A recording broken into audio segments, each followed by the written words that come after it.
Hello, everybody, and welcome back to the TripleJump podcast. It's a video game podcast. My name is Ben. My name is Peter. And my name is Ashton. And we're all in the back. same We're back in the room. room. So, how Three, was two, your one. Omicron You're back in the room. How was your Omicron experience? Omicron? Mine was actually Cron. all right, you know. I just hung out with my cats and my boyfriend for like a month longer than I thought I was dream. going to. It Sounds was really nice, actually. Wish I'd hung out with your cats and boyfriend. Yeah, I for want a to hang month. out with my cats and boyfriend. Yeah, That's rubbish. it's okay. Maybe next time you could all. Next time there's a lockdown, you can all come to my house. A Yeah. little bubble. We'll Yeah. just have the TripleJump house. Yeah. Triple You might jump have to house. sleep in a single bed. Whole but lot I'm of sure house. Peter will fit in. Prizes to be house. House. We are back. How were your lockdowns though? Were they well, not lockdowns. How were you working from home? So you looked after the cats. I didn't really enjoy mine very No? much. Not really. I liked being able to work in my pajamas, and that's about it. But the problem was, I then spent all day in my pajamas. Sometimes I would kind of forget to open, not the curtains, but we've got curtains, and then behind that we've got like a sort of a net thing, Like a just so the mesh. like a mesh that the neighbors can't see. And I wouldn't open that, so I was just bathed in half light all day, and then just started to gradually feel less and less healthy as the weeks went by. Fewer and fewer. Healthy. How about you? Yeah, it was terrible. Yeah. Yeah. Oh. Yeah, it's kind of rubbish being at home on your own. But you know what? It's done. It's done. And we're back in the podcast studio. And isn't that exciting? There's still a couple of things we recorded. In fact, there's only one thing we recorded from home that's Just still to come weirdest out. games, yeah. Yeah, the next Yeah. weirdest games ever. Patreon.com/Team TripleJump to get that 1 week before anybody Whole else. week. That was recorded from home a couple of weeks ago. But everything else, I think we're pretty much up to date. We're just going to be back in the office in person. So there Got we to are. film. There's a lot we need to film this month, so that going forward we've got some content. Yeah. Absolutely. Not filmed a main menu in a while. So Needs to do some cooking, I suppose. Yeah. Go burn down the Mr. Happy's. Mr. Happy's Happy's kitchen. house, That's yeah. it. Briefly forgot his name. God. Wow. You forgot our boss's forgot name. our forgot boss- Mr. Happy. I forgot CEO Mr. of the Happy's company, name. Mr. Happy. Sorry, Mr. Happy. You're out. I didn't mean it. You're sacked. Each and every week on this video game podcast, we're sponsored by a very real video game adjacent sponsor. Peter has the ad read in front of him. Guys, have you heard? Sony Maybe. are releasing a sequel to a beloved game, and it's really weird. They've specifically made it for a quite a famous voice actor who's worked on like modern Looney Tunes, Ren and Stimpy, perhaps most famously Futurama. Coming soon, Horizon for Billy West. Don't know why they've done that. So it's just for him. It's just for Billy. They might only my sell God. one copy. wow. Really strange kind of business That's move odd. there, but for some reason they've asked us to do an ad Promote read it. about it. Does Billy know? And does Billy listen? Don't know. I'm not even sure if he's a gamer. Or is it just a case of sort of rubbing people's faces in the fact that they can't have Horizon for Billy West, yeah. Because it's just for him. It's just for There may be a few other Billy Wests in the world. It sounds like a relatively common name, so Billy they might William West. sell a handful of them. But Is it like when you go to the shops and there's a share a Coke with, and then it's their name? So am I going to go in and there's going to be Horizon name? for Ben Ben Potter. Potter? Yeah, there's a board game employee who Yeah. scribbles on it with Yeah. Sharpie for Ben Potter, for Ashton Matthews. Yeah. Right? Yeah. Yeah, and you've got to really hope that, because some people go in and they don't care about what label Coke they buy. Yeah. Other beverages are available, but don't have names on the labels. These don't, I don't think anymore. I No. didn't ever have a Coke with my name on it. No, You know, probably not. No. Apparently, Ashton's not a common name. It's not a real name. So someone might have gone in and just bought the Ben Potter one, like not really caring Is it about just the like system. just just wanna play one it. for everyone in the world then? I think 'Cause- so. Maybe. Yeah, they've made Well, I 7 don't know, billion is it- copies. Yeah? Is that it? Yeah, but the sponsor today is specifically just the single copy for Billy West. He's a big that's fan been of the made. podcast, so that's probably why He is. they That's gave it to nice. us. That's Yeah. nice to know. Um, Okay. It's true that he's a big fan of the podcast, Yeah. Good, but it's good. not true that they've made a game. Oh, he's going to be so Oh, upset. Sorry, Billy. We're so sorry. Sorry, Billy. Billy Ray Can't believe he's Westeros. done Yes. this. Peter Yeah, Austin. excellent. No, that's not our sponsor this week. Our sponsor is, in fact, our wonderful patrons over at patreon.com/Team TripleJump, where for as little as $1 per month, you can submit questions to this podcast. There's loads of other tiers. There's loads of other cool things and stuff and junk. Whoa. And rad Junk? things. You can do you can just go there and do kick flips, probably. Yeah. I don't know. Is that right? I haven't been there for a while. Can you do that? Well, I've Maybe. been there, but I can't do kickflips, so I don't know. New year, new Patreon. Well, Yeah. maybe go check it out. Kickflips Just is a to- £25 tier. I'm not saying there are kickflips, But but you I'm just can. saying that there could be. Yeah. And there's only one way you can find out, and that's by going to patreon.com/Team TripleJump. There's another sponsor though, isn't there? There is. You can go to, guess where we're about to talk about? You guessed it. Facebook.com/Team We're doing TripleJump. so well. We're doing so well. We are are. so close. We are what? Less than 3,000? 2.3 thousand likes to go. I That's think. like none compared to how many That's we've like already that's got. like none. I think we started on that when we So, first yeah. began asking. Yeah. So if you want us to stop asking, because eventually we're going to start asking about a TikTok, to much to Ben's I will dismay. not. I will not promote the TikTok. Then go to facebook.com/Team TripleJump. Like it. We're putting loads of stuff on there. Old content, new content, live sometimes. And everyone on there is very chatty. And if you've been on the Walrus Clan page in a while, but everyone's very chatty on there. That's There's nice. lots of community posts going back and forth. Oh, Lots great. of That's people lovely. sharing things to do with Triple Jump and some things nothing to do with Triple Jump. They just think people might like. It's really nice. So you should definitely go to the Facebook page and check it out. Really, Like, you should. follow, join the Walrus Clan section. Do it. Yeah. We won't stop There's until we hit loads of 10k. loads of milestones coming up. We've got 10k likes, follows coming up very soon, hopefully. Nearly at 200,000 subscribers on the Yeah. channel. And I think we've actually just passed a milestone on Patreon as well, in terms of the earnings, which is nice. We've just hit Yeah, no, we are setting next- loads of records, and we remember if we get 1,000 patrons, we're Yeah. putting on Billy Fest. I think we're on no, like it's 2,000 2,000? 2,000. because we've got 600. I was mean, going to say, yeah, we got 600. we've just at the hit 600, which isn't a round enough number to count as a milestone as such. I mean, it's moment. I think great. it's a milestone. It's really good. But 600 happens to equate to a round number, roughly, of earnings. So we're well on the way to being Yeah. able to pay for Billy Fest. And James as well. Pay for James Pay too. for James and eventually. we've nearly hit 1,000 videos on the channel. Yes, that's the other Have one. we? Yeah. Yeah. We're on like Very 900 near. and something. And I wonder how Worst Games is doing now in terms of number of episodes, like where Someone we are. recently said that there was like 100 and something. I think we've passed 100 fairly Yeah. recently, but yeah. There you go. Look, all the It's hits, all happening. all the classics. Mm. Come and support us if you aren't already on our various platforms. We'd really appreciate it. How about we kick things off with question one? I've got a question here from Callum Story, who says, "Hey Bap, I've been seeing trailers for the Bloodborne demake coming out at the end of this month. Such a cool concept. Got me wondering which games you think would be best suited to being given the PS1 treatment." Thank you, Callum. Thanks, Callum. As someone who hasn't really played Bloodborne for more than about half an hour, I still think that this looks really cool. And I think it's like probably the best game to be given this treatment. So anything that we bring to the table today will be second to Bloodborne. It's I think. difficult to visualize it, isn't it? Yeah. Because if you'd have said Bloodborne demake, you can't really picture it. But then once you see it, it just makes total sense. It's a lot like Nightmare Creatures, which was quite a lot of people will be familiar with that game on PS1.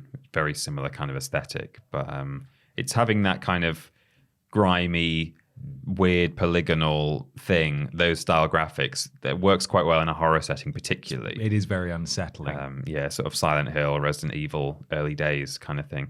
But I thought more in terms of its kind of style and design and genre, Kana might work well. Now, that's purely based on, to answer the question, what would work well, not what needs a demake very soon. Like that Yeah. game's only been out for like a year, so or less. So I'm not saying like, where is the Kana demake? Hurry up. But just to answer the question, I think that would work pretty well. You kind of a happy, colourful platformer. You'd have to bring the scale in a little bit, and maybe make it a bit less open world if we're talking PS1. But don't think it would necessarily suffer for that. I also thought other such games with even bigger kind of scale to them, in some ways might benefit from just being pared back a bit. Red Dead Redemption, for example. I know you had Red Dead Revolver on the PS2, but I'd love to play more Wild West games, but perhaps with lesser scope or fewer scope than Red Dead Redemption 2, for example, we've talked in the past about how we just thought, oh my God, that's just so much. Oh boy, he's thick. He thick. That game be big thick. That's a thick ass boy. So purely in terms of it just being pared back and scaled down, I'd like to see Red Dead Redemption 2 or something like that on PS1, or even Assassin's Creed. I get that these things are built upon their open world and their free running and stuff, but I'd be just interested to see how it would look on a kind of a smaller scale. On that note, actually, I saw there was one of those, again, Facebook, the algorithm, it just serves you videos sometimes. Like, you might like this. You've watched a game before, right? Yeah. You Mine always like about the dogs. game? Dogs. Yeah, like dogs getting rescued. I get wrestling, boxing, and video games. That's what I get. But there was one that popped up, they're always, and this always shocks me, and this is why we need to get to 10,000 follows so we can start to fight back against this kind of stuff. But the video content, for the most part, that goes viral game-wise in terms of like lists or look at these 10 cool things, they're so terrible. Yeah. Not only in the editing, but in the grammar. There's frequently no voiceover, but the grammar is rubbish. They just repeat the same lines over and over again. Anyway, that's beside the point. The fact is there was one that was about demakes, and it showed like this is what Assassin's Creed would look like. Oh. And there was one, but I'm assuming it was just a proof of concept, not like a full game that someone was. And it looked amazing. It looked so cool. Yeah. There was Like one Prince for of Persia or something. It would yeah, be. it was a bit like that. Yeah. There was one for Hitman, and it said the Hitman 1 released in 2000. This is what it could have looked like if it released in 1999. I was year like, whoa, before. Wow, you there's count no way yourself. it could have looked that good 1 year earlier. But yeah, point is, there are some proof of concepts out there, and they look rad. It can be so surprising, to take a game that almost relies on its like modern day tech, and then if you like demake it, it can still be like, oh wow, that's really cool. cool. Yeah, absolutely. I kind of went like the Final Fantasy VII route of kind of like the turn-based little pixel dudes hanging around. And I thought Borderlands could be quite fun because obviously Borderlands has got a really good story. Or Borderlands 2, I think, probably better. Yeah, than Borderlands 2. 1. Yeah. I think Borderlands 2 could work really well in similar vein of kind of God of War. The kind of new one would work, I think, quite well as a turn-based RPG situation. I think those games could work really well in that format. I think they lend themselves really well with the story, and both the combat could work quite well in it as well. So I think those are my answers. I didn't really have a lot. I was gonna write Bloodborne down because I'd not read the question again, and then I went, oh, the question, there's it in the question. So I kind of got a bit. I guess by lost. extension, probably all the Soulsborne games would work Yeah. pretty well. Yeah. I did a Ben Potter and didn't read the question again, Hey, and then I was that's like, me. I was like, oh wait, that's already written down. But the Soulsborne games were kind of what I was like thinking of as well. So yeah, I mean they lend themselves really well to it. So Yeah. yeah. I agree. I also put God of War actually, but not so much from a turn-based perspective. I just think if you really, the reboot, if you lineared it up and you took out the more open sections and then just cranked up the hack and slash, so it was a little less thoughtful in terms of what you were doing, I think that could honestly work. If you're just kind of button mashing, that could probably do it. And you're on like a you're basically running down a corridor for the entire game, with set pieces. I think that could work. Additionally, I think maybe an episodic game like Telltale or Life is Strange could work if you took out the free exploring bits, or even maybe kept them, because all games could handle that kind of stuff. And then the rest of it is making decisions. There were very few games with a really, really strong narrative thrust. And I'm not saying that the Telltale games or the Life is Strange games have game-changing narratives necessarily, but there were certainly no games, or very few games on PS1 or of that era, that focused on story. That Yeah, it was wasn't like really their a whole trend point. back then, It was yeah. about just having fun, really. And then some games were surprising when they had a good story. So that could work. Additionally, in the Star Wars Episode 1 game, where you can make like dialogue, you can pick dialogue options, it suddenly triggered in my brain, what if they did do Mass Effect on PS1 and it was like that, where you picked dialogue options? That's the first tummy grumble My belly's of the tumble. really podcast. rumbling. I'm so sorry. I wasn't going to react, and then you two both stared right into each other's eyes. I wasn't going to react either, but then me and Ben made direct eye contact as it started going. And really we just kept going. It did. It'll be my turn It soon. was a triple rumble. Peter's not eaten. No. No. I've had pill breakfast, so there'll be more rumbles as we go. Yeah. So Mass Effect in that style with the dialogue options, and then maybe, yes, turn-based combat would probably work best based on stats and decision-making and stuff. But I think Mass Effect could translate to that very blocky style. Yeah. Think of the character customization. Yeah. You could have orange top of head, brown top of head, so many options. So it's an identical hair model, but it Yeah. just Yellow changes top it just colour. changes color. Yeah. Boy, girl, that's it. Yeah. Yeah. Those are your customization options. You can enter a name. Two beards no voice or no acting. beard. Yeah, but the beard isn't really a beard so much as it is black on face. Yeah. A little bit on the chin, just a bit of color on the chin. That's it. Yeah. It would be amazing. You could really live your own spacefaring adventure. Do you know I think actually the best possible remake there is out there that should happen? Resident Evil 2 remake on PS1. Why? I'm amazed there wasn't a Resident Evil game on PS1. Yeah. I was going to say Spyro as a joke. Yeah, Spyro Reignited trilogy. That would be good They as should well. definitely demake the Spyro Yeah. remastered trilogy. Get on it. Hurry PS1 up. style graphics, that would be great. It would be so good. A It would new sell, I jest, think it would but- sell really well. Both the Spyro, in fact, maybe it didn't happen with Spyro, but certainly the Crash Bandicoot in Crash Team Racing and in Crash 4, they had a model that was like all triangle, like polygonal. So you could play as like They a. had that in the Lara Croft games. They had Oh, play yeah. as like the model you could pick was like the original trilogy Lara Croft's. Yeah. So she just had like triangle boobs. Yeah. The best kind. The best kind of boobs. Well, it's time to move on to a section that we've never done before. It's what we play in time.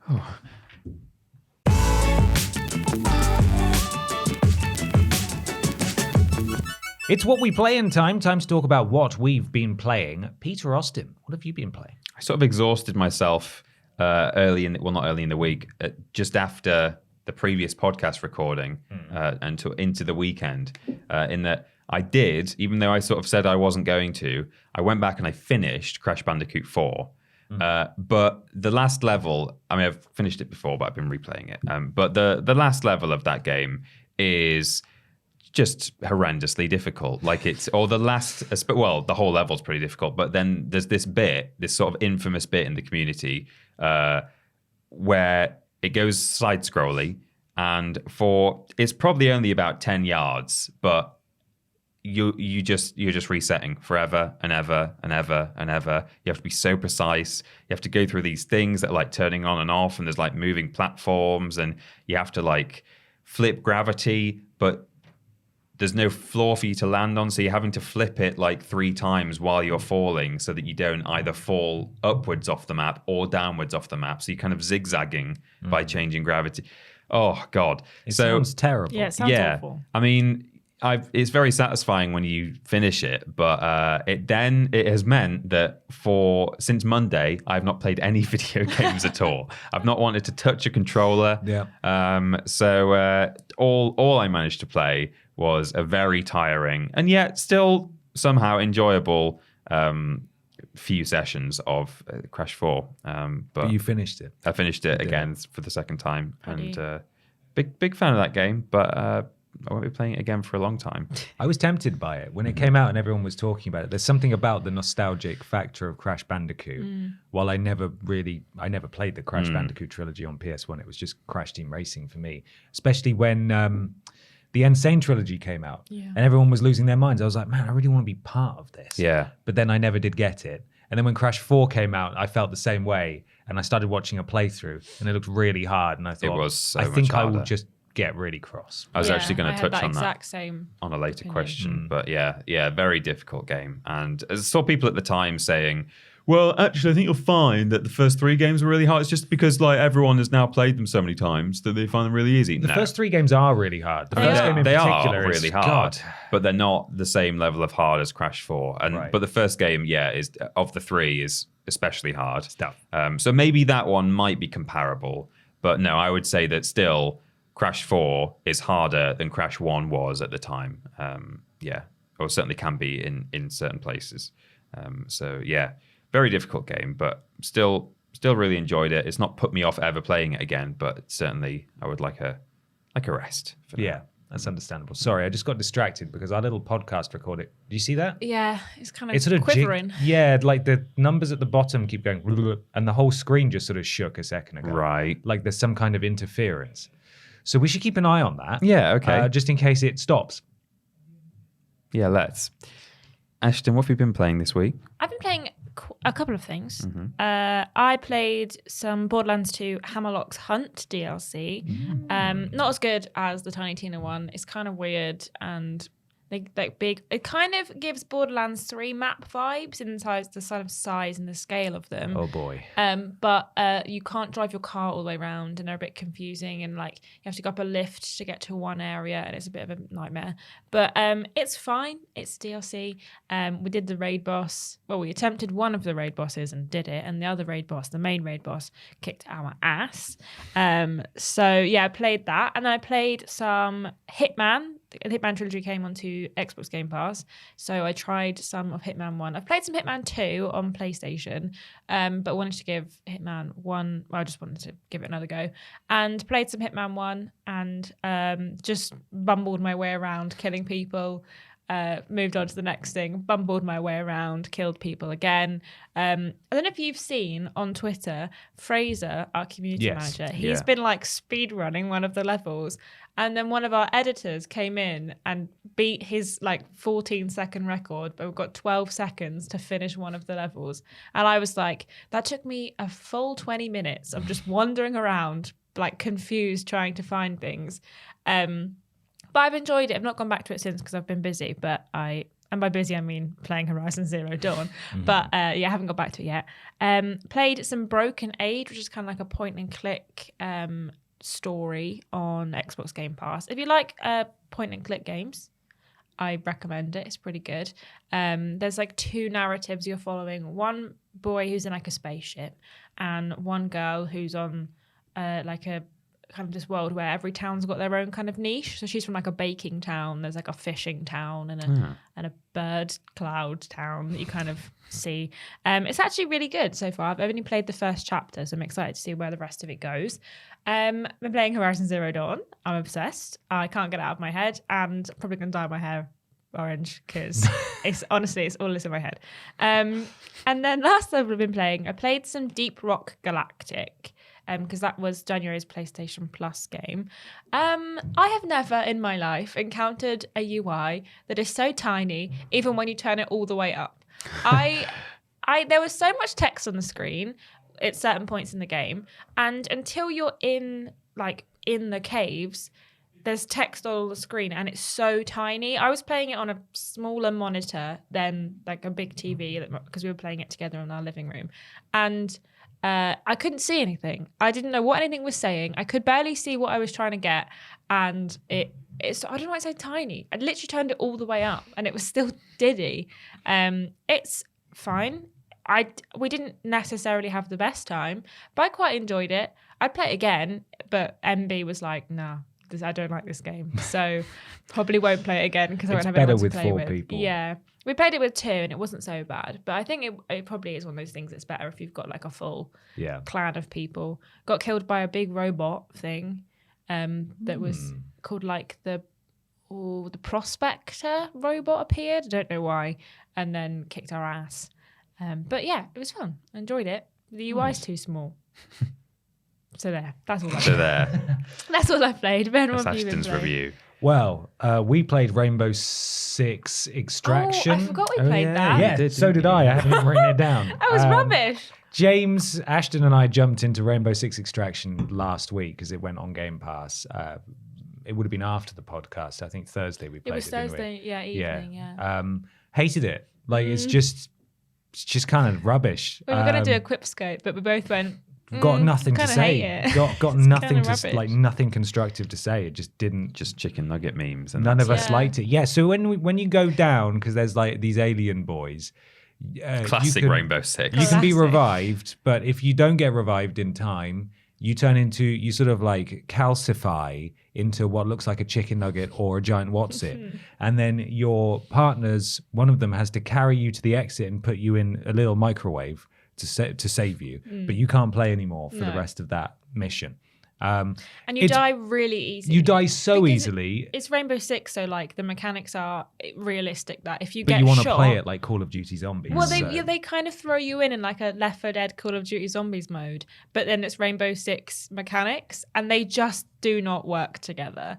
Like, even if you're trying to be stealthy, at certain points they were just throwing aliens at us just like constantly, and they explode or they spit at you like, you know, typical zombies, and you're like, how am I'm going down in like one hit. I've got body armor on and a health boost, and I'm still going down and becoming a chicken nugget every single time. And it's buggy as well. Yeah. There's the clip Ashton posted on Twitter. You may have seen that, where I didn't see that. Ashton went down, James picked her up, and then James went down. So I was then able to revive James, but Ashton glitched, so she was in a crouched position and we couldn't interact with her, but we could shoot her. And she was like she was just like reacting like she was being shot, even though she was this giant chicken nugget person.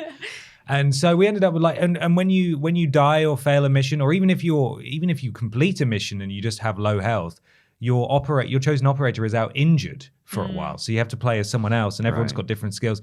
I really didn't like it.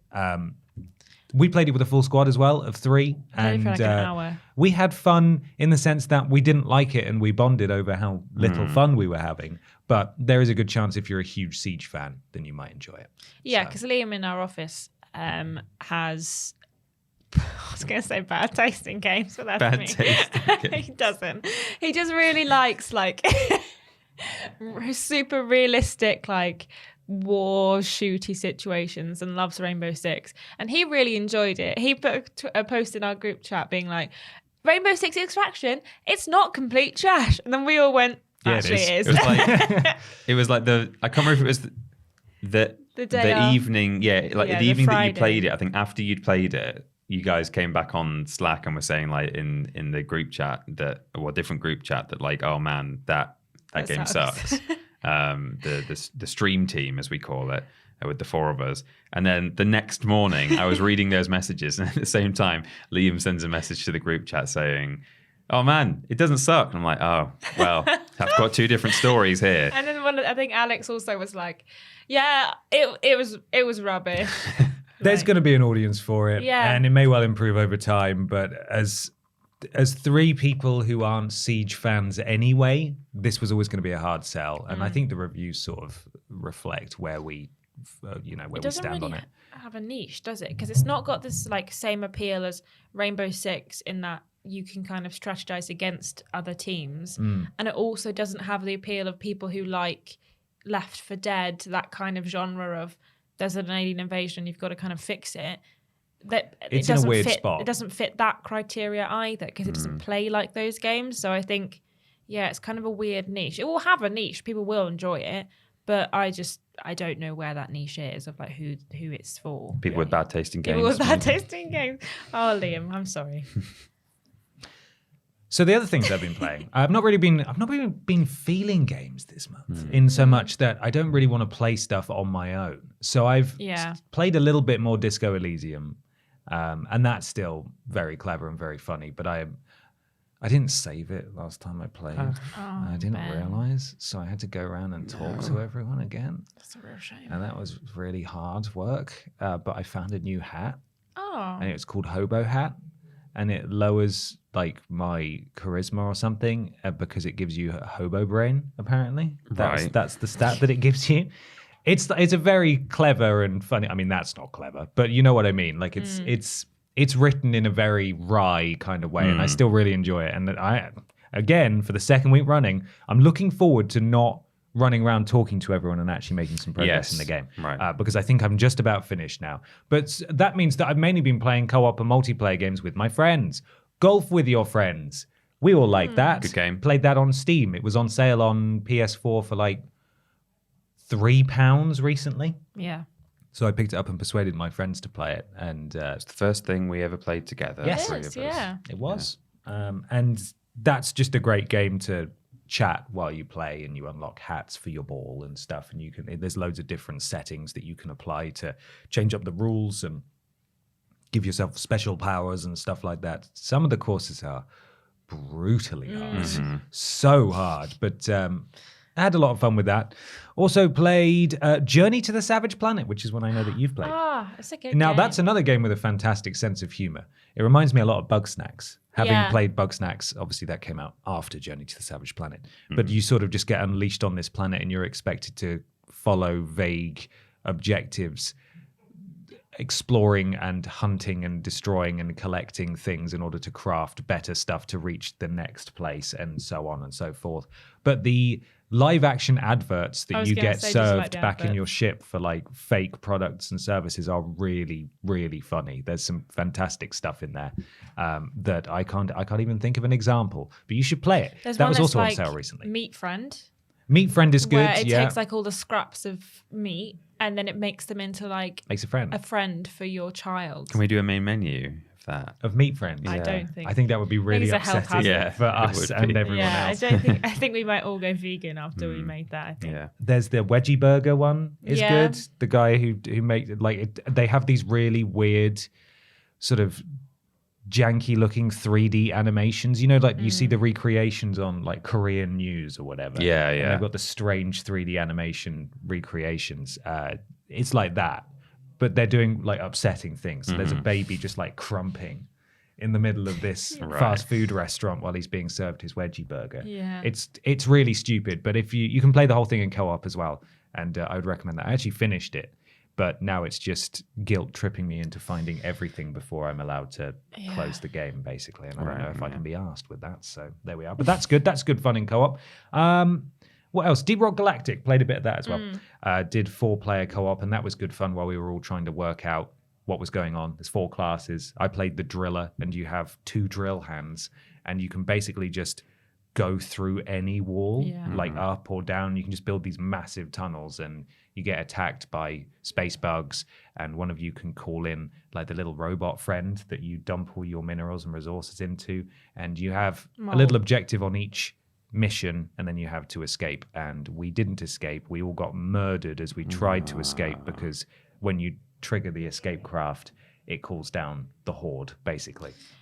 We also followed the mole to the escape craft, because the little like robot thing will go straight back to it. It'll find the closest route. So we were following it along, and I was like, "Oh, here's the escape pod," and it like went down, and I thought, "Okay, it's just going into a cave." No, it was just going into a big pit where it was at the bottom. So I fell and died, and I was like, "Don't jump! Don't jump! Don't jump! You're gonna die! It go down. Here. It go down! It goes down." So yeah, I mean, it's good. It's fun. Yeah, it's good, but I would Do you like recommend their getting accents? people. No, I don't. They're horrible, aren't they? They're really bad. They're They're really bad. Scottish Australian. Scottish it's Australian. it's like a weird. Scottish Aussie. You can tell that they're from neither nation. Do they but keep saying mate? Yeah, there's a lot of whoa, go do some drilling. Yeah. And it's like, oh Jesus Christ. Where's that mole? It's awful. And you're like, it's what really is just like going on? Why are you over the top. shouting? It's the worst dwarf voice I've ever heard It's really of any bad. fantasy It's kind really of bad. game. But yeah, there we are. That's what I've been playing. Lots of co-op and multiplayer stuff. It's time for question 2 now. Question 2 only just. Jeez. But we're ahead of where we were last week. at Yeah. least. We are. This question comes from Michael Milan. Michael says, "Greetings, BAP. With the O variant C virus, my weekly game night crew has now gone online doing games by Zoom. If all goes as planned, we'll be doing our first session the same day the podcast airs. If, in any case, we're all flying a bit in the dark with playing games via Zoom, but are starting with staples of a few of the Jackbox games, as well as Use Your Words. Do you have any recommendations of games of this type that would be good for the socially distanced parties we now find ourselves in?" Thank you, Michael. Thank you, Mike. Well, we at time of recording, we all played Gartic Phone yesterday, didn't we? Yeah, that's on for my list. the one of our Patreon rewards. We do a games Stream. night, but it's not at night time, so it's a game stream. We do it during the Depends day. where you are, actually. Yeah. Well, yeah, it could be Technically. night time. Yeah, so it's always night somewhere. But we played Gartic Phone. We had a good time with that. The one that always springs to mind to me is just the PlayLink selection of games that was available for PS4. Knowledge is Power is one we've talked about in the past. Can you play those online? No, No, that's the they- problem, yeah. unfortunately. Oh, yeah. I hadn't even thought of that, about playing them online. Yeah. It's such a shame, because if there was a way that Because I've always played them in the room with people. I think they missed a trick by not allowing you to connect. Yeah. Like you should just be able to enter a room. I mean, it's difficult enough to play it on PlayStation 5. Oh yeah, it is. You have to broadcast a custom Wi-Fi signal. It's really something. That's funny. Yeah, I've never had to try to play them online, so I never thought whether you could or couldn't. So we were really hamstrung by it over Christmas because my sister got COVID on Christmas Eve and had to isolate at my sister's house on her own. And so we usually play all the PlayLink games, and we just had to play games without her. Like she just couldn't play with us, which is kind of rubbish. That sucks. But yeah, I'm amazed they Never didn't do a room code like Jackbox. That would have made things so much easier. Well, you can't play PlayLink games, but I do have another one, which is Golf with Friends. Oh, that's on my list. That's on my one. Yeah, That's the only one I wrote outside of Jackbox because it's 12 players. yeah. There's also party golf on there's golf with your friends, and then party golf is like another version of it that's kind of similar. Right. It was on a list. It's like you can play that with quite a lot of people as well, and there's loads of it's like randomly generated, so you can play it for as long as you like. So Yeah. Golf with your friends is great though. Yeah. There's a lot of courses and a lot of play. There's very few games that support that many players. And it's a great game where you can just chat the flip while you play. You can choose to have like ball collision turned on, so you can like screw each other over and knock each other off the course and stuff like that. Get power ups. You can jump. You can turn gravity down. I've not done that yet, but yeah, that would be my one recommendation outside of Jackbox. Yeah. Ashton, what's going on out there? I don't know. Someone's shaking a bag of pasta. Yeah, it sounds like a giant cat's going to come running in. Big litter Dreamies. I put Gartic Phone down as well. There's quite a few versions of Gartic Phone that you can play. GeoGuessr, there's like a battle royale version of GeoGuessr. Is there? And there is. And I'm a big fan of GeoGuessr, as we know. And you can also kind of pick a series of maps and share that with everyone else and do it kind of relatively at the same time. We've done that before as well, which isn't the same kind of knockout system as the battle royale. Depends how many friends you've got, Michael. I don't know if you've got more than 3 or 4 friends, but if you do have like less than 4 or less, you could play Overcooked, I think is online, especially the new one is, I think. You could play Mario Kart online. You can play Borderlands. Yeah, if there are 4 of you, then you are set. Yeah, 4 of you or less, fantastic. Any more than 4, someone's gonna have to sit out. Yeah. But yeah, Gartic Phone's a good shout. There's quite a lot of kind of online. There was a Zoom, like not clone, but like a version of Zoom online that you could use that had built-in games, but I can't find what it was. I could have used it a couple of times with my friends during the pandemic, but it was basically like a video call software, but then you could also activate kind of like, there was like Jackbox games. Yeah, I like, used it. I mean, there's probably a few different ones, but I used something like that. Yeah, that I used over the, you might have to Google it and have a look because I couldn't find it when I was looking earlier. But yeah, there's like a video call software that you can, it's got built-in games, which they were pretty good to be fair. So if you're looking for like a one night thing, definitely give that a go. Ben, was it just golf with your friends? It was golf with your friends and Jackbox really, because if you do have more than 4 of you, then that's precisely the position I've been in since the pandemic started, and that basically boiled down to we'll play Warzone, but one of us will just not. And that's it. And sometimes we'll play a 4-player game that one of us doesn't have, and that'll be the answer there. But if you're on PlayStation, you can do share play. So you can share your screen. You good, Ashton? You can share your screen. I didn't even hear that one. In your party, so people can tune in basically to like a mini live stream, and they can watch. So even if they're not playing, they can still watch one of you play, basically. So there's that as an option too. But golf with your friends. If there are only like maybe 2 or 3 of you, if you just got like a friend or 2 that want to play some games together with you, you could play Keep Talking and Nobody Explodes. Oh, I meant to actually mention that. We played it with like, there was like 10 of us. Okay. And we did 2 teams.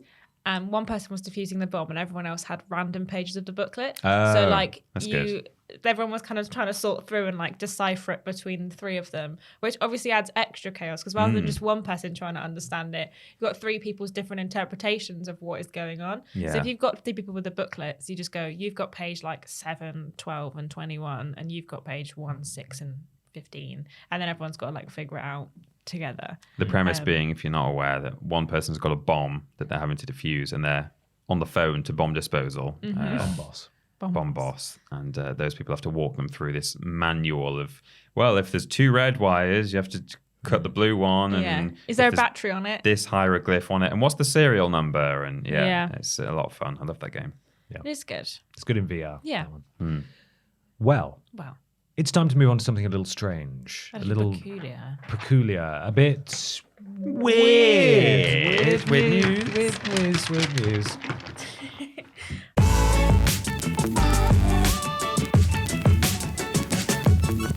It's weird news time for some weird video game news. Peter, have you got some weird video? No, you shut your mouth, Stop Ben it, Ben Potter. Potter.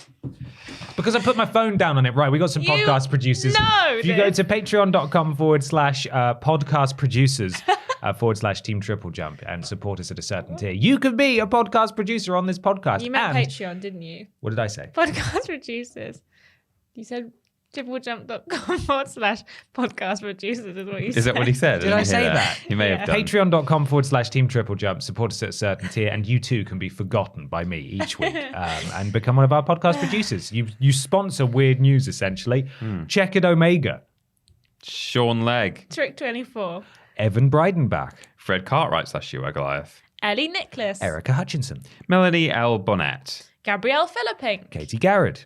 Alex McDonald. And Caden Agronox. That's your podcast producers. Thank you so much. Let's move on to question 4. No. Stop this. I missed 3 as well. I've got a weird news here. It was submitted by Simon Withers on Facebook and also Transnosaurus Hex on Twitter. This is according to Eurogamer.net. Written by Ed Nightingale. Homophobic players upset at LGBT plus toggle in Arcade Racer Buck Up and Drive. And then the subheading is just the word cope in quotes. Don't know what that is referring to. The developer of Arcade Racer Buck Up and Drive has included an LGBT plus toggle that turns all billboards into pride flags. While the game has proven popular on Steam, where it holds a very positive user rating, a handful of negative reviews from homophobic players have appeared, unhappy with the toggle. Oh no. Their feelings. They're broken. An option I don't even have to turn on. No. Oh no, why does that exist for me You to can just actively choose? not to make. So needless to say, as this article continues, you're probably about to hear some real toxic opinions, but so be warned. To be clear, LGBT plus billboards already appear in the game by default, but the toggle turns all billboards into LGBT plus flags instead of removing them. Which some players have misinterpreted. These users have criticized the game for having a toggle they think doesn't work, or for having a politically charged messaging. Good. Developer Fabio Fontes spoke with Gaming Magazine. I've never heard of that. GAYMING magazine about the toggle. The game features a couple pride flags, rainbow and trans, among the randomized billboards on the sides of the road. Predicting how some folk would react to their mere existence, I figured, screw it, might as well have some fun with it, said Fontes. The reaction includes some people foaming at the mouth slightly more than they would have already, just for having the flags in the first place. Some not getting it and thinking the toggle just doesn't do anything, and a collective belly laugh from everyone else. On the flip side, the game seems to have also garnered a positive reaction from others in response to the billboard toggle, with one particular tweet going viral. Funniest menu option ever put in a video game, is what they said. I don't know if that is as positive as it sounds necessarily, but I guess it must have been from someone who was a known ally rather than, one of the bad people. Bad bunch. The game itself, released on the 10th of January, is an endless driving game that also features tricks, flips, grinding, and battling. An LGBT plus toggle is certainly the least bizarre thing about it.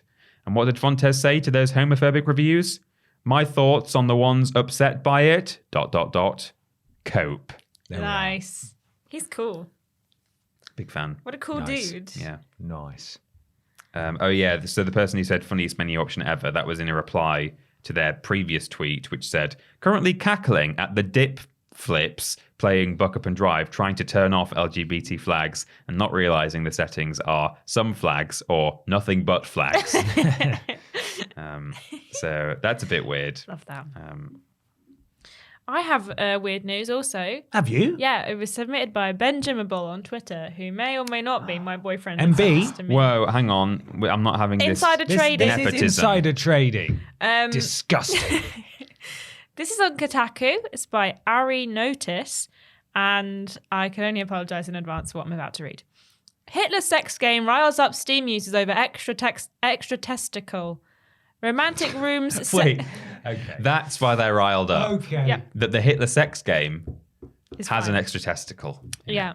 Well, by which I imagine 2, right? Yeah. Yeah. It's got too many. He's got too many. As we all know, Hitler, He he's only only got got one one ball. The other, The other is in the Albert Hall. Romantic Rooms, Sex with Hitler really drops the ball. Is Okay. the subtitle. Okay. And By I just, existing. To just show you the picture, there's the Führer. what a hunk. Oh, no. Sorry, hunk. Hunk. Hunk. History's face-punchiest man, Adolf Hitler, is the star of a new sex game fittingly titled Sex with Hitler. Heads up, that link is very NSFW. It's currently riding high on Steam's new releases charts, but as Vice reports, some players are upset about a minor feature. The genocidal dictator has 2 testicles. Dictator. Historically, it's been long speculated he had only one. Yeah. Ostensibly, the game is an isometric shooter, something that is naughty, extremely adult visual novel. I'm going to leave the word out that you can just... I didn't think of a PG version of that. Oh, quick enough. well, I don't think that means in a bad... Well, I think it's a bit of double entendre, but you could feasibly say that. Point to it, Okay. Ben. That's like incidental. Yeah, no, I think that's fine. but Okay, I'll yeah. say it then. Ostensibly, the game is an isometric shooter come extremely adult visual novel. Yeah. Come. Yeah. That's the joke. Action-focused sections in which players shoot at Allied forces are punctuated by poorly animated sex scenes starring Hitler and a range of cartoon ladies. I haven't played because it looks pretty dreadful based on the particularly unpleasant scenes flaunted on Sex with Hitler's Steam page, but that's not the issue being raised by customers. Terrible game. This is in quotation marks. First off, Hitler was known to only have one testicle, in brackets, nut. One player wrote in one of the Sex with Hitler's negative reviews. However, the game gets this wrong twice. In one scene, he has both of his nuts. Oh, Indeed, as Reuters reported, Reuters? reported in 2015, citing medical records from the 1920s, Hitler possibly suffered from cryptorchidism. Chidism. Basically, an undescended testicle on the right side. Cryptorchidism, I think, is... Oh, yeah, that might be right, yeah. While there's still disagreement alongside a persistent rumour that he lost one of his little friends in the Battle of Somme, Sex with Hitler, however, very blatantly shows fully descended, intact testicles in screenshots and trailers. Do you want to see this? They've blurred it, but with a fish. Wowee. Oh, my God. Yeah. That's that is detailed. Who... Sorry, why? Is that the end? For articles like this. Yeah. Oh, because Sex with Hitler is it will rife sell with other copies. historical anachronisms. For one, Hitler's portrayed as an Adonis, statuesque and utterly ripped. He was famously neither. For another, the Nazi armband doesn't feature a swastika. Nope, it has, to shamelessly borrow language from John Walker, Kotaku's in-house Brit, a winky. He's got a winky arm. It's got a winky armband. The Wilson. You get the unmistakable sense that the developer Romantic Room is just shamelessly courting controversy by overt silliness rather than attempting some sort of pro-Hitler narrative. In brackets, Sex with Hitler is unaffiliated with a similarly dictator-centric tongue-in-cheek sex game, Mova Games' Sex with Stalin. For God's sake. On the one hand, portraying Nazis in Where's a comedic... Sex with Churchill? Oh God. On the one hand, portraying Nazis in a comedic light is a theoretical act of deploring, but amid a historic rise of global anti-Semitism, it's clear Nazism still has its claws in many. Then there's some facts about the current Nazi rise. Love That's that. the thing. Like, I don't want to be. I don't want to be like a not a snowflake, because I guess that realm of the political sphere would probably want to make Hitler look like a terrible person. I don't want to be whatever, a crybaby, but like it seems. While I get that it's meant to just be taking the mick, I think it is actually just in pretty poor taste. Yeah, I mean, to be honest. You are such a snowflake. I am a big time snowflake / gammon. I don't know which would be more offended by this game. Gammon. Probably a But snowflake. the last line is Nazis are very real and very scary, and surely we're well past the point where we'd find it funny that they'd be played for laugh in silly sex games. Yeah, exactly. No matter how many testicles might be on display. It is absurd, It is, stupid. but I'm not going to play it. Yeah. So there we are. Weirdest games ever. Yes, 2 weeks time. My weird news comes courtesy of Johnny Mack, Mike Tyler, and Darren Helton. Oh. And it is from PC Gamer and Rich Stanton, who writes, here's Grand Theft Auto 5 on an original Game Boy somehow. Right. That's right. Sebastian Starks is a coder and good old-fashioned tinkerer whose blog, There Oughta Be, is rammed with technical curiosities from LED cubes to an automated irrigation system for his lawn. Now Starks has upped the it's got 2 A's, has upped the nostalgia ante considerably with first the creation of a Wi-Fi Game Boy cartridge, and now managing to get Grand Theft Auto 5 and Doom running on Nintendo's classic hardware. That's having watched the video before this article came out. That's just not true.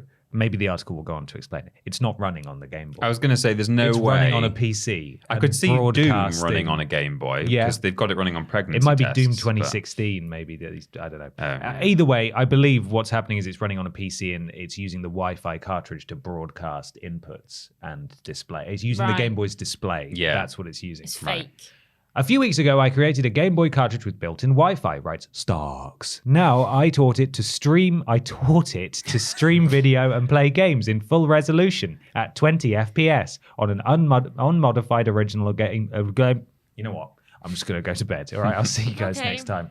Original Game Boy. Starks has a technical write-up of how he did it here, and a simpler video explainer in which you can see the game running on the hardware. It's not running on the hardware, Rich. Stop saying it's running on a Game It Boy. obviously looks like exactly what it is, an all-singing, all-dancing technical showcase running on 1989 hardware. It's not. That, even at launch, was being unfairly derided as obsolete. In other words, absolute magic. It's not magic. It's just not magic, though, is That it? even at launch, It's just he's not magic. actually saying, even back in the 90s, this was considered obsolete. But look, it can actually run GTA 5, a sprawling open world.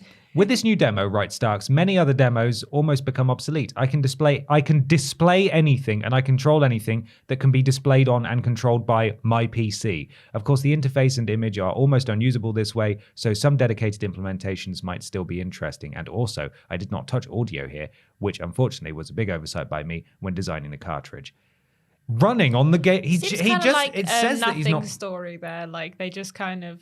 It's Well, it's amazing for the headline, isn't Yeah. it? It's Like, amazing it's- that this guy managed to get a Wi-Fi cartridge that displays games that are being played on his PC and that he can control them on the Game Boy. That's with, no modification at all to the original hardware. That's amazing. To be clear, it's not GTA 5 running on a Game Boy, which they erroneously stated like several times in a row in this article. I watched like a minute and a half of the video and he immediately explains that it's running on his PC. So I don't understand what's going on. This is for a PC gamer. Anyway, I still think it's weird and very impressive, but it's not running on the Game Boy and I'm fine. I saw a similar story to that. I think it must have been the same guy and the same hardware. Whoa. Ashton didn't like that. Gave her a real shiver. Where it said like screenshots of some racing game that were being displayed on a Game Boy. So it must have been the same guy who had like also got some. It's running on a Game Boy. Yeah, this racing game from 2018. They got Horizon running on a Game Boy. They didn't. It's displaying on a Game Boy. Yeah. Big difference. Well, Ben cools down from that. Should we go on to question 3? Let's. He's raging. This is from Josh Raby, possibly Rabi. I'm going to say Raby. Aloha Bap. Are there any games/franchises you feel had their time in the sun too early and could have benefited from being released where more advanced hardware was available? Thanks, as always, for all the wonderful content. I'm going to put out there now. I didn't pick games that didn't do well when they first came out. I just picked games that I think would do well if they came out again now. Did you not read the question? I did read Or the was it question, but I intentional? couldn't think of a game that wasn't. Well, I've done one that of both. didn't do So you- well. So I've got a few. I've got one that very much falls into that category, but in terms of other ones, Fallout 76, maybe when there was just a slight improvements in just online New open engine? world. New engine new perhaps, engine, really. just generally. Maybe, Microsoft can invest a bit of money into that and get it The sorted. Creation Engine 2. they haven't Yeah. got any money. They just bought. Yeah, they've got no money They've left. run out now. No Man's Sky, infamously released. I mean, there's kind of two ways of looking at it. You look at it now, where it's had loads of updates and content added and stuff like that. And even from that point of view, if they just sat on that game and not announced it and waited until all of that stuff or a lot of that stuff was implemented and then released it, then that would have been better. But in terms of even just talking about hardware improvements, if it had been a current gen game from the get-go, imagine how much better that game could have been. I'm aware that Ubisoft for Beyond Good and Evil 2 are working on huge solar system simulations where the weather patterns on the planet are like genuinely dictated by the position of the sun. Like what you're seeing is the sun actually going down rather than like essentially a piece of artwork or a special rendering where you're standing there and it displays a sunset. It's like actually That's a sun somewhere off in the distance. it really is like and the light is interacting with the atmosphere in a certain way and stuff. Are they working on it though, Peter? They are. They're now working? hiring testers. Okay. They've I advertised. thought you were for saying they're now testing. hiring artists. Like, oh, Yeah. really? Really? They've got some concept Wow. artists in now. Some developers. Well, they want to make that in-house now. They're not just going to get someone to do it for free. Yeah, perhaps. Take that. They put an ad out recently for in-house testers, apparently. Oh, So- well, that's promising. You might get your game in the next 5 years. Hitler infamously only had one tester, but Ubisoft are getting a whole team in. So that game might happen in about 3 years' time.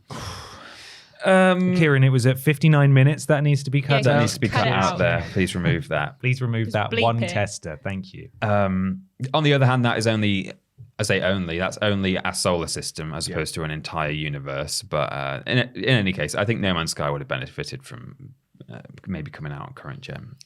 Jurassic Park Trespasser, I think, was it was before its time. In some ways, very innovative game. It had no HUD. Everything was just based on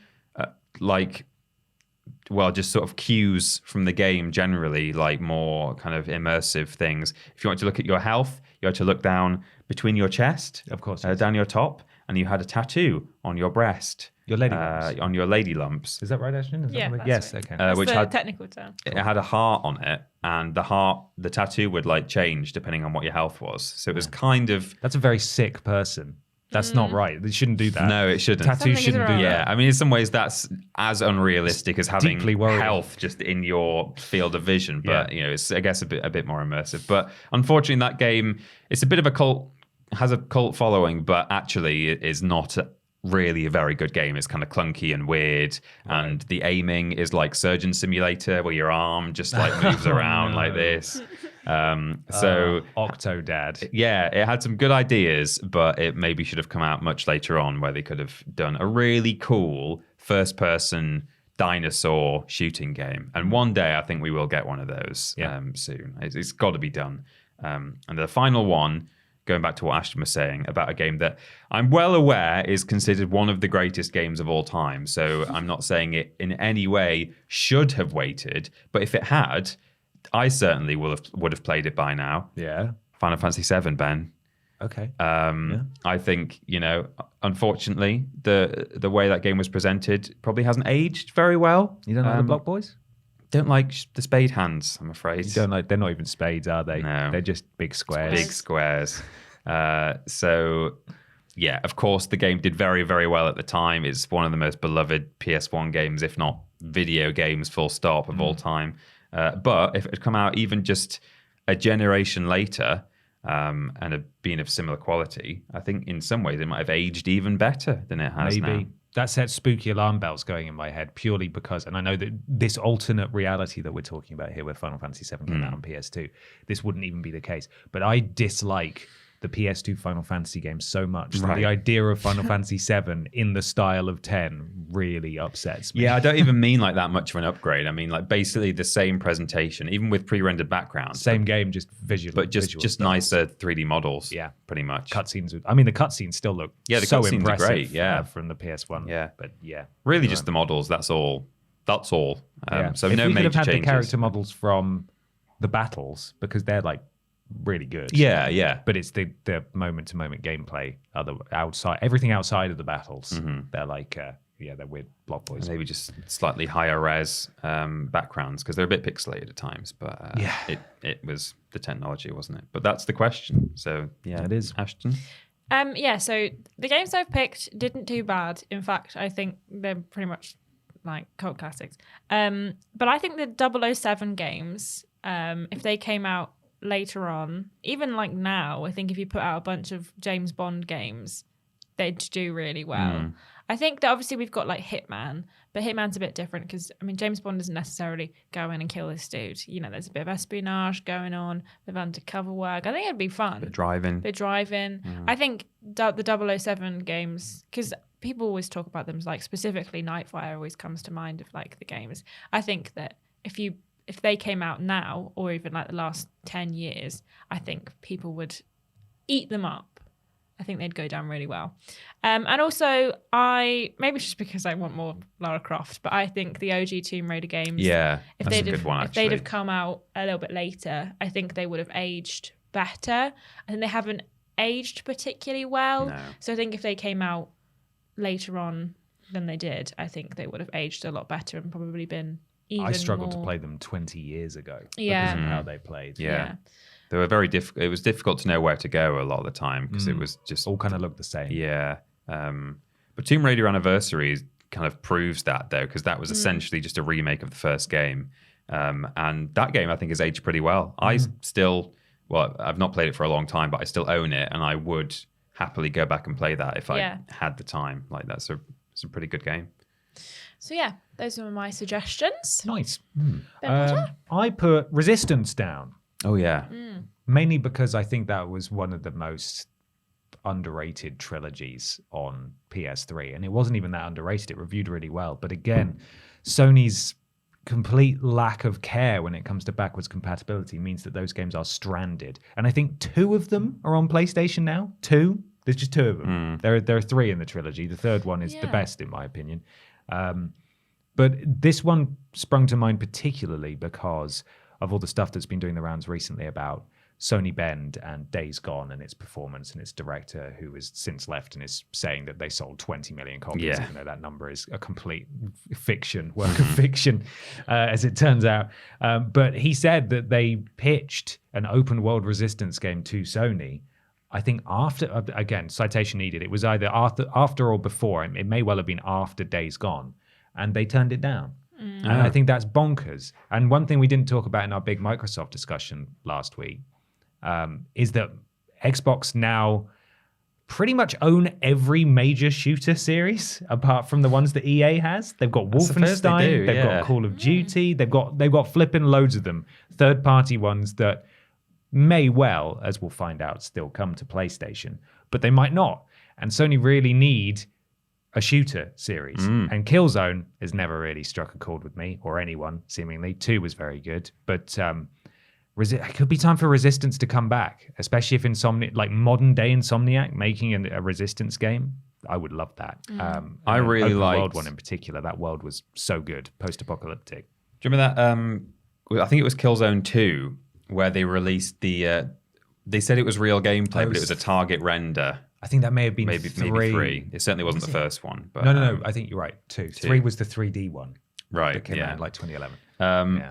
But I really liked the presentation of that. Just the art style. It was like slightly, like, you know, it's kind of meant to look sort of realistic and kind of gritty, and it's still like the greys and the greens and the browns are there, but the stuff that does have color and like warmth to it was quite kind of poppy. I don't really know how to describe it, but like I really liked the art style of that, and it just had like pops of little just hints of color. And I think like there are so many grey brown shooters still, and it was like a big problem on the kind of PS3 era and 360, but it's still really kind of an issue to an extent. It's not as bad as it was, but I'd like to see just some slightly more vibrant, stylized stuff. I'm not talking Overwatch, like really Pixarian, but just somewhere in between, something with a bit of character. I guess like Halo, you know, has done recently. They kind of returned to an earlier form with a bit more very color. colourful. Yeah. So Resistance for sure, mainly because I love that series and I think it should come back. But also, in a similar vein to you guys in terms of a popular one, Pokemon. If they made Pokemon Red, Blue, and Yellow now, it would be what I grew up imagining and wanting Pokemon games to be like.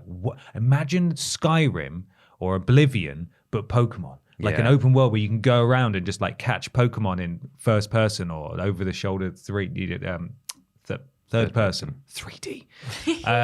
Because largely the format that was established 25 years ago has not changed. Because it did well then, so why change it? Yeah, That's it true. works. And they've added bells and whistles and made it look nicer, but it's largely the same game. Now the new one, I want to say Arceus. I don't know the new Pokemon very well. yes. It's probably not Arceus, is it? I think it's Arceus. It's Arceus. Yeah. Okay. Sounds familiar. So Arceus is reviewing really well, and that is a return to the sort of 3D experimentation they did, I believe, on GameCube. There was it Colosseum or something like that, where it was more of a third-person RPG, less about the core gameplay. But it looks like the core gameplay is still in this, but it is, you know, you got to dodge roll out the way of attacking Pokemon and stuff. Like it looks that, and there's like hub towns that you go to and you craft things. Like a lot of people, it's very easy to compare it to Breath of the Wild, but I think this is what they were honestly trying to emulate, this sort of Breath of the Wilded Pokemon. And it looks really cool, and I would really like to give it a go. And I have a feeling that if they made Pokemon for the first time now, it would be that kind of game. Yeah. So as much as I love the early Pokemon games, I kind of wish that they made it maybe during the, you know, the Wii era or the Switch era. Well, that's why it's a shame that if this new format does end up sort of doing really well, and it's that kind of thing that we've thought, I wish it had always been that.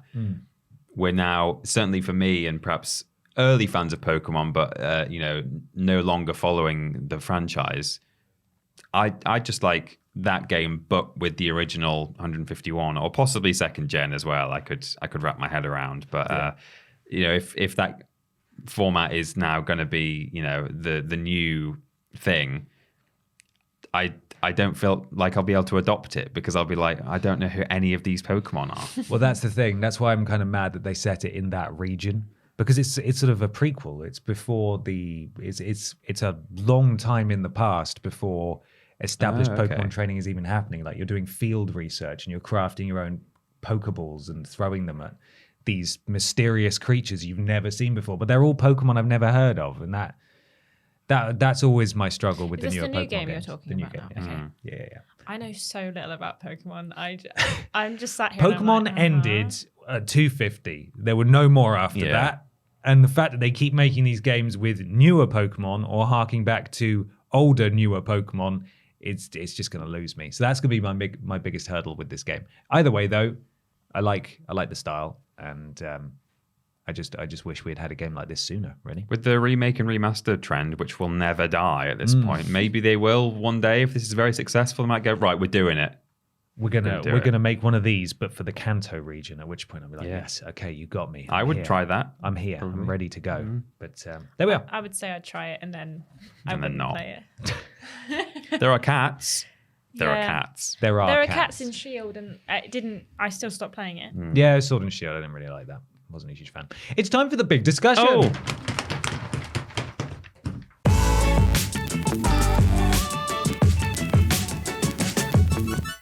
Big discussion time. Time for the big discussion. This week's big discussion comes courtesy of Ashby, or Meshby, Ashby. who says, "Hi, Bap. Do you think modernizing or reimagining a long-established franchise's game mechanics can be a bad thing? One of my favorite aspects of the old Lego games is how simple they are and how fun they can be to play with my non-gamer girlfriend. I hope you're married. The new Skywalker saga looks much more complex and may have lost some of the charm as a result. Thanks." It's been Peter, a real. tell us about this Skywalker cigar. Is that what it is? Well, What is that? yeah, I will. I was going to say that it's been a real sort of time travel-y episode today. We had modern games being demade in question one. We've been all over this week. We've been all over this week. Then we had games that were before their time that should have been brought forwards. Now we're talking about, games that are coming out now that maybe they shouldn't be sent back in time and demade. Regular memory cards, huh? Indeed. So Lego Star Wars: The Skywalker Saga is being released on April the 5th this year. It's been in development for a long time. My And- boyfriend was so mad they didn't just push it one more month and release it on May 4th.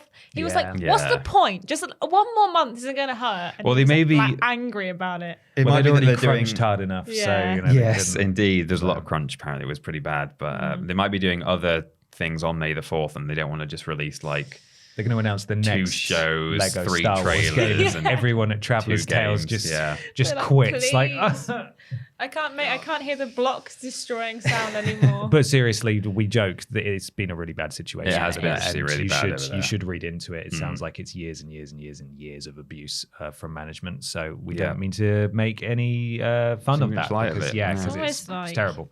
People should unionize. Yeah, it should. Yeah, Maybe perhaps they unions should are not Should for follow that. Raven's, lead and Yeah. and form these some games shouldn't be unions. announced like too soon, Yeah. because there's been a lot of pressure from Lego Star Wars fans saying, give us a release date, give us a release date. They've been saying it for like a year and a half, 2 years now, and that has clearly probably contributed to the crunch.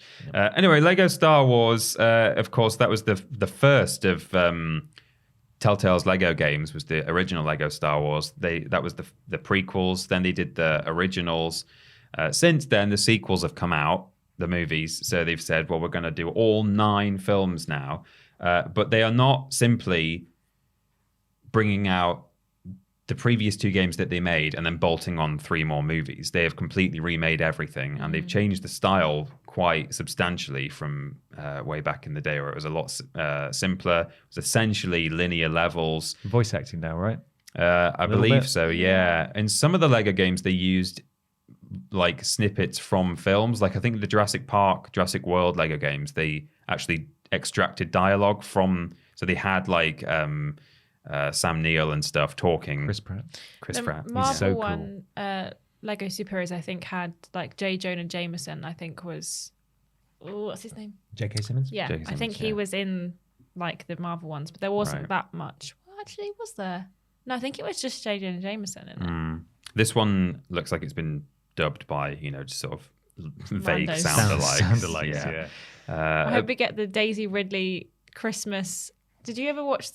I've seen I've not seen There it. was I've not the watched it, but I've seen the Christmas, trailer. like, Star Wars episode, and their Daisy Ridley like impersonator was just the worst. Was it It's like the Marvel? It's Christmas. Come on, guys, let's go. We've got to save the universe. And me and MB were like, Did you sound more like Daisy "What Ridley than is she going did? on?" Was it like the Marvel What If series where Yeah. they just didn't get half the actors? So there's like, they sound- that's not Tom Holland at all, Yeah. or Chris Pratt. That doesn't sound Voice is right. that? There must be like people all over the world who can do really good impressions, but they're just not available. Like They're it's not hard to union like actors. find them. Yeah.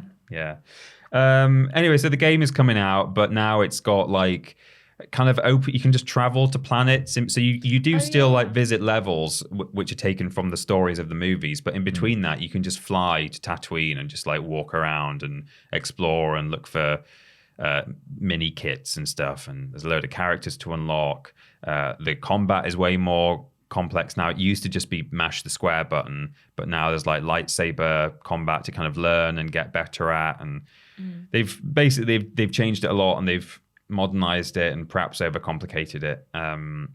I think it looks good, but I appreciate that what Ashby says, which is that if you perhaps have a non-gamer girlfriend or boyfriend, then those games used to be relatively kind of welcoming to that kind of player. You know, it's like playing golf with my friends or whatever, or with your friends, whoever's friends you want to play with. Our friends. Our friends.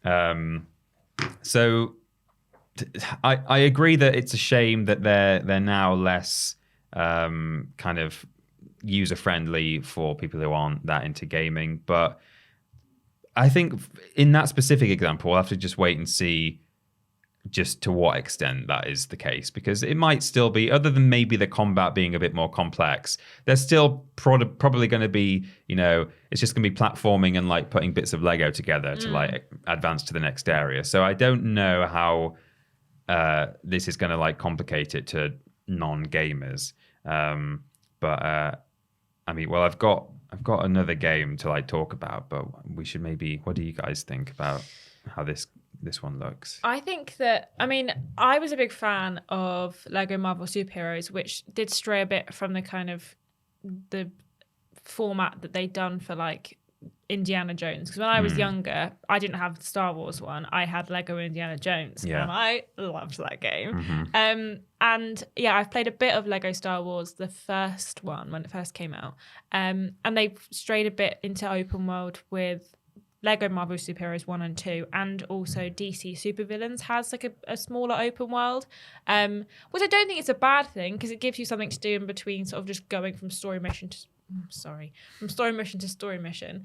So I think it is kind of falling into the format that they've been introducing in newer games. It's been happening gradually, So if you've kind of, and I actually am going to revoke my statement that there was voice acting in both DC Supervillains and Marvel Superheroes. There was voice acting in those, but you know, the typical like, that's not quite them, but it's almost them kind of situation.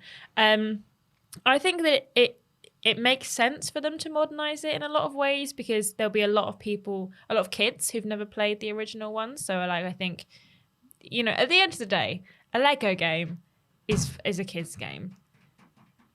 Hello? That was so not subtle at all. For God's sake. There's a t-shirt. Sorry, for context at home, there's a t-shirt that's over the studio door, and I don't know why it's there, but we shut it in the door just in case it needed to stay there. Adam just tried to pull it out and it didn't work. So he opened the world's loudest door and then didn't shut it properly, and then had to try and shut it again. So sorry, Ashton. It's okay. Yeah, Lego games are inherently for kids. So I think that even if it's difficult, it's not going to be too difficult, because kids will play it. Yeah. So I think that maybe it's a good thing. I think it would make the game more interesting for a lot of older gamers, you know, adults playing Lego games like us. And I also think that it will still cater for the younger generation. So I think it won't be too hard to pick up. Yeah, I wouldn't have thought so. But I just hope they introduce online multiplayer. That was what I would like. Yeah, because nice. None of the other Lego games have had online multiplayer. They've all been couch co-op, and we talk about couch co-op a lot, and I think it should be both, because I would love to play Lego Star Wars with my boyfriend, but he is 180 miles away, so much more difficult than you might think.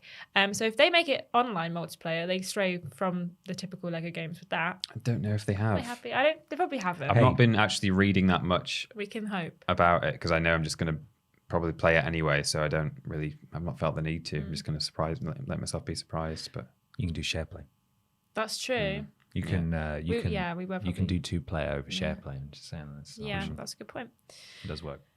But that's what I think about Lego Star Wars. I was going to talk about something else, but do you have anything to add about Lego Star Wars? Not really. I'm not massively interested in this new one. I know it's been a long time coming. I totally get where Ashby is coming from, though, because series do tend to complicate themselves with time. I know we're about to go around and each offer examples of series we think have perhaps raised the barrier for entry, not just from a narrative perspective, although obviously that's usually the case. If you're hopping into a series halfway through, you're not going to understand it. But certainly games do perhaps get a bit more complicated as they go on. Not all of them, but some, I would say, have complicated things as they've gone. Changing up the Lego formula is a bold move because it's so established, but equally, maybe it is time for that. And you're right, Ashton, in that these games are inherently aimed at kids, and they would be, quite frankly, idiots if they made it so complicated that kids couldn't immediately grasp it and play it. So it may be a change to the format, but it will be, I imagine it will feel familiar at worst. I think it really will actually be more familiar than it perhaps looks in the trailers. I think, yes, they've added... They probably the showed fact off that you all can- of the new features. Yeah. Outside of like, they know, like, you know how a Lego game works. Here's the things that are new, maybe. You're still going to be you have to collect those, I think they were called mini kits, Yeah. and like the golden brick and a load of studs to fill up the bar. I mean, or if not, then something equivalent to that. And you'll still be like just building bits of Lego together. All the different characters will have a special ability that allows them to go through an air then, or jump over a thing. Destroy the sparkly silver thing. Exactly. So I think all of that will still remain. And I think the levels themselves will essentially be linear, perhaps with a few sort of open areas or little branching paths. But for the most part, they'll be linear because they're telling the narrative of the movies. They have to be pretty much, and they're going to funnel you through corridors. So I think it won't be too much of a... I did a shiver again. I'm not... Shivering again. Oh, a shiver. Okay. It is cold in this room. I'm not seeing or hearing any of this, so it's nice to just hear your reactions to things that I missed completely. I didn't think anyone noticed, and then I just caught in the monitor and the screen. Ben was looking at had you. done a smile, like was doing a funny smile. It's difficult not to see out the corner of my eye. Sorry, Sorry. Peter. But one interesting thing they have added, we talk about the voice acting. So I think they may well have got sound alikes to voice all the characters, but you can also enable mumble mode, which means that the Lego Banjo-Kazooie kind of thing. Yeah, well, yeah. Or what it was before. Well, because in the first game and probably the second one, I don't think they either didn't speak at all, or that you would just very quietly hear them go like, huh? And Yeah. like stuff like that. Well, now it's kind of like that, but they speak, but like Sims. So Right. they're just Okay. like, they're waving things around. They're going, rah, rah, rah, rah, rah, rah, rah. So you can turn that on and off if you want to. If you don't Nice. want to hear the rubbish voice actors. Nice. I mean, if they are rubbish, they might not be. Anyway, in terms of examples of games that have, modernized in some way, I think Crash Bandicoot 4, I said I was going to come back to that game, did it sort of shows it from both angles, really. I think in some ways, it really helped the game to add new mechanics. They added new playable characters, new abilities and stuff. They had just like swinging ropes that you could jump on and grab hold of, which just kind of adds to the platforming. Crash has never had swinging ropes before, or certainly not in the original trilogy. I've not played the PS2 games, but it kind of felt like, to me, it felt like a return to form. They were tapping into the original trilogy very much intentionally. And other than the fact that it got way harder, which in some ways I think is a different discussion, mechanically speaking, I think it was a good thing to like modernize it in that way. Graphically, of course, that's a great thing to have done. And I think the Skywalker Saga looks really pretty, especially if you side by side compare it with the old ones. The lighting and the reflections and things like that. So I think it's not always a bad thing to modernize a game. It is about, whether it, raises the kind of the bar for entry, the difficulty. And in the case of Crash, that was a negative. They made it a lot harder for new players. But I think we'll have to just wait and see in terms of Lego, because I don't think it's going to be that much more difficult. I think there's just going to be more to do. I think, for example, the planets you can visit between levels are effectively just extra levels that are, all right, they're probably open world and you just go around and explore and find stuff, but they'll be as easy to play as the rest of the game, presumably. But we'll see. Speaking of Star Wars, there was a discussion this week in our work group chat about Knights of the Old Republic, because the rumor is that they've ditched the turn-based combat and gone for a more God of War style kind of hand-to-hand combat, which a couple of people were a bit like, I don't want them to do that. I want turn-based combat. That's how it's always been. Like, I'd rather have it like that. But from the flip side of kind of changes being made that could negatively impact players, I think for new players, for me, I don't hate that they potentially give you the option to turn off turn-based combat. I know that the Final Fantasy VII Remake gave you the option to have turn-based combat, but also you could not have turn-based combat if you didn't want to. And I would prefer not to have turn-based combat. I don't have the attention span for turn-based combat. I get bored. And so I am kind of okay with that if they turn off that in KOTOR. And I think a couple people were saying, as long as I have the option to go back to how I like it, I don't mind too much. But I think that's the thing. I think the balance between appeasing the generation of gamers that played it when it first came out and the generation of gamers who want to play it now because they've heard how good it is and want to play it, I think is a difficult balance. But if you give people the option, I think it's an easier thing to do. If you give people the option to play it how they want to play it, then people can't but will be mad. So I think KOTOR seemingly right now is potentially doing the good thing of upgrading mechanics and changing things around to suit a modern gaming sphere. So it can be a bad thing, but it also can be a good thing for a lot of new players. So yeah, that's what I think. There's a way to hybridize, I think, especially with the with the KOTOR argument. I know so little about KOTOR because I've never played it, and I know it's got a great story. Yeah, me and so I'm kind of glad that I've never really looked too far into it. So I don't really even know what the combat is like. But certainly in the case of Final Fantasy VII Remake, the turn-based element wasn't exactly as it was back in the day. You didn't all line up next to each other and just stay static. It was very much the same kind of combat that you would have without it, but you just took turns to hit each other. I think it's been a while since I played it, and also I don't even think that I played in that mode. But there's a way that they could combine the styles, or it might be terrible. Who knows? Could be. Could be bad.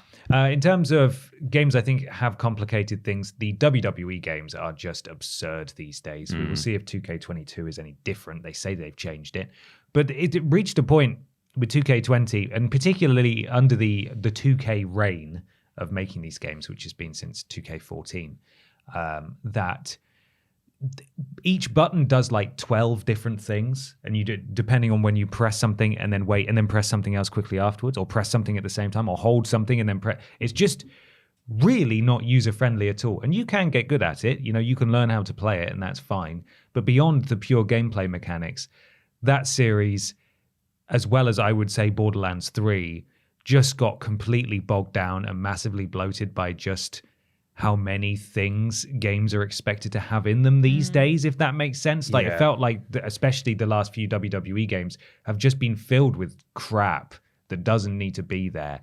Like the loot boxes to unlock customization items for your creator wrestlers and stuff, which wasn't even purchasable with real world money. You had to grind for it, and it was so pointless and boring that it's just complicating the experience for absolutely no reason. Borderlands 3 did a lot of quality of life stuff, the mantling, the sliding. Fast travel was a lot easier.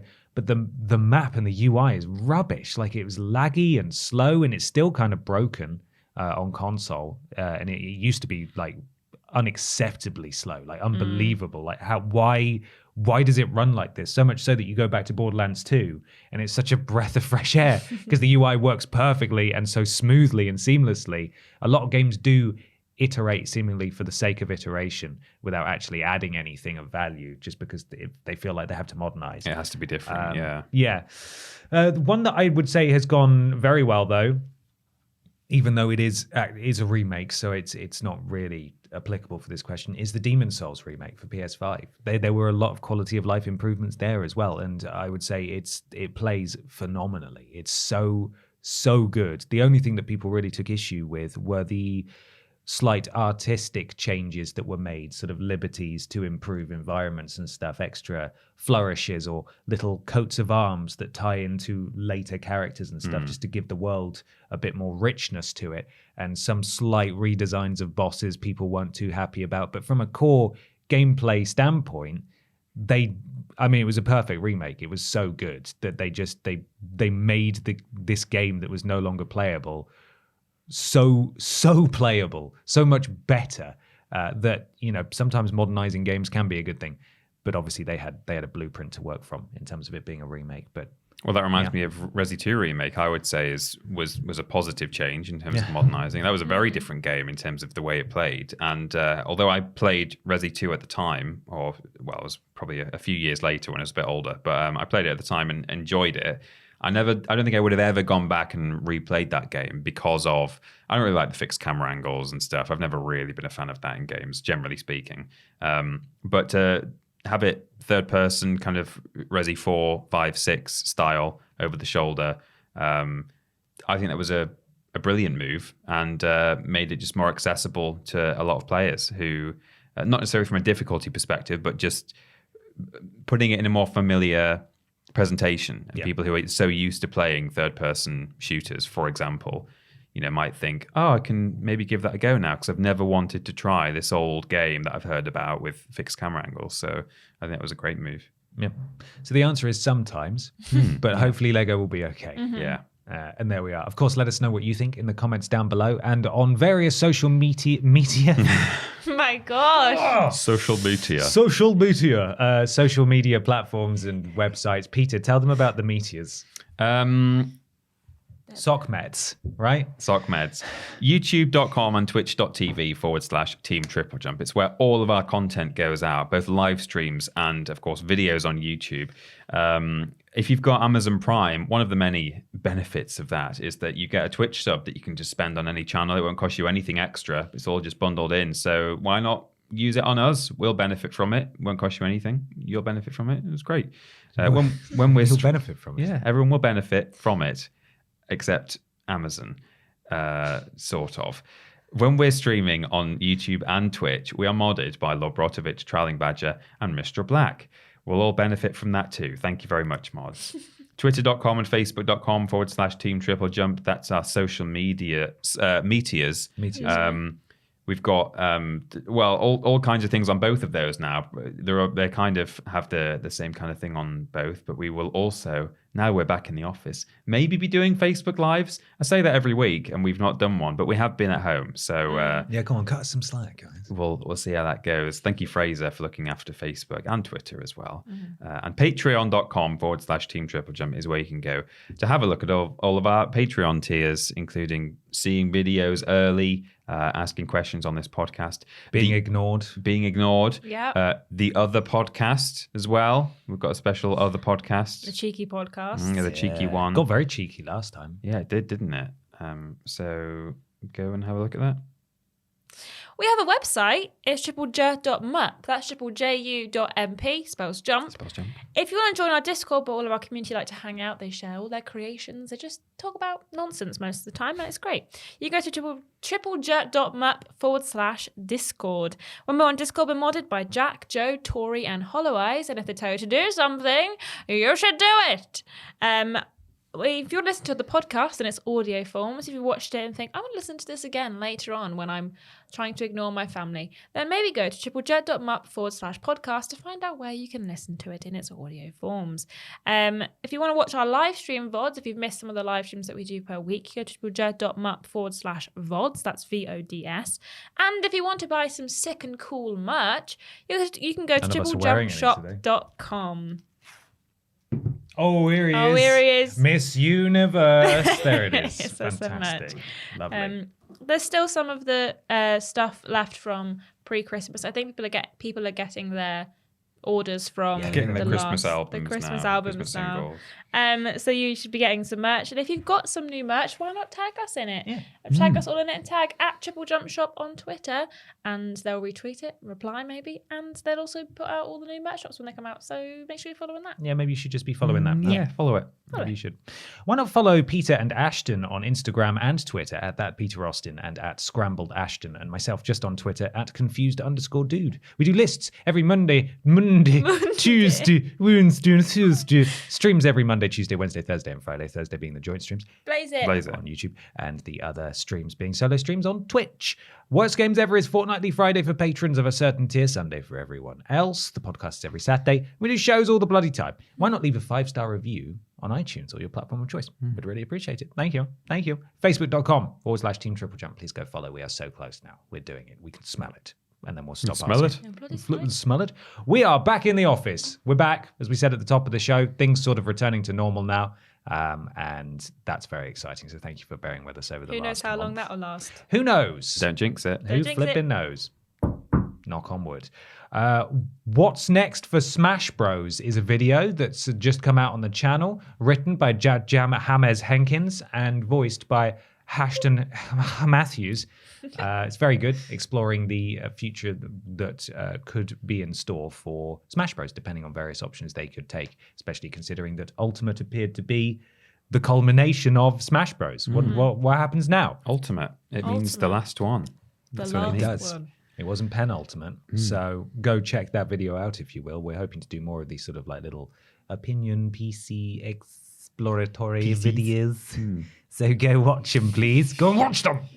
We've got a rank list coming up. It didn't go out this week. And it won't be going out tomorrow because it's Saturday when this podcast comes out. That was Treat day. You need a little bit more time. A need little bit more love and care. But perhaps next week might be coming out. Just keep an eye out.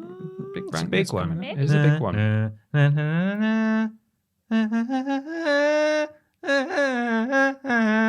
That's right. Every EastEnders It's character Skyrim. ranked from worst to best. Coming soon. Keep an eye out for that. It's a good one. It's a very good one. Peter, just enough time to talk us through the sponsor, please. Sony have made a video game sequel specially for the voice actor off of Futurama. Coming soon. Horizon for Billy West. Can't wait. Very excited. Thanks for watching / listening, everyone. We will see you next time. Have a lovely rest of your weekend. Love you, bye. Goodbye. Bye.